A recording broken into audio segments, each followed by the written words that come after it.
କୋଉଠି ଭୂତମୁଣ୍ଡା ଏ ଯୋଉଠି ଆଜି ଆସିଲେ ଗିରଫ ହେଲା କ'ଣ ହେଇଛି ଘଟଣା କ'ଣ କେବେଠୁ ଆସିଲେଣି?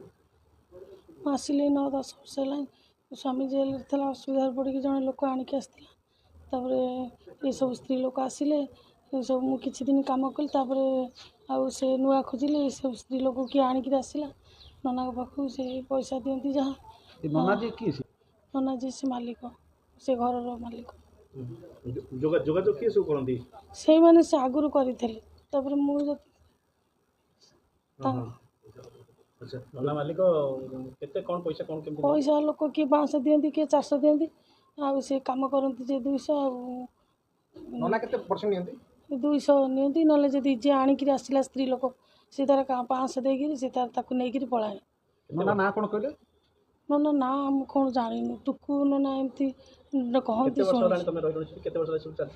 ମୁଁ ଆସିଲେ ହବ 9 ବର୍ଷ 10 ବର୍ଷ। ଆଗରୁ ଚାଲୁଥିଲା? ତା ଆଗରୁ ମୁଁ କହିପାରିନି, ଯଦି ଚାଲୁନଥିଲା ପୁଣି ମୋତେ ଜଣେ ଆଣିକିରି ଆସିଲା। ଲୋକ କେଉଁଦିନ 5 ଜଣ, କେଉଁଦିନ 10 ଜଣ, ଏମିତି। ଜଣ ବ୍ୟତୀତ ଆଉ ଅନ୍ୟମାନେ ଆସନ୍ତି?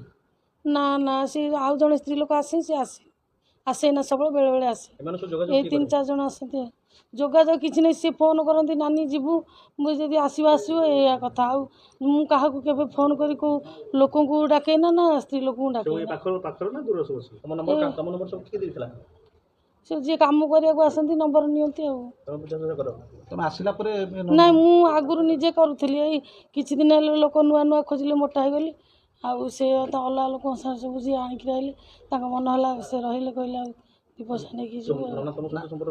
ନା ନା, ତମ ସାଙ୍ଗେ ଯୋଉ ଯୁବକ ନିର୍ଭୟ ମହାନ୍ତି ସେ ନାଇଁ ସେ ସାର୍, ସେ ସତ କଥା, ସେ କେଉଁ ଦିନ ବି କେବେ ଆମ କଷ୍ଟମର ନୁହଁ ନା କାମ କରେ। ସେ ଯୋଉ ଛୋଟା ବୁଢ଼ାର ହେଉଛି କ'ଣ ତାଙ୍କ ସମ୍ପର୍କୀୟ, ଆଉ ସେ ତାଙ୍କ ସାଙ୍ଗରେ କଥାବାର୍ତ୍ତା ହେବାକୁ ଆସିଥିଲେ।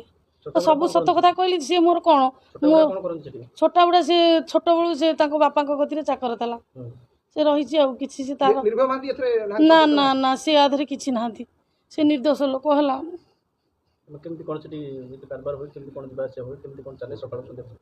ନାଇଁ, ସକାଳ ସନ୍ଧ୍ୟା ନୁହଁ, 8-9ଟାରୁ 2ଟା ବେଳେ ବନ୍ଦ ହେଇଯାଏ। ହଁ, ନା ନା ନା, କେବେ ବି ରାତିରେ ହয়ନି।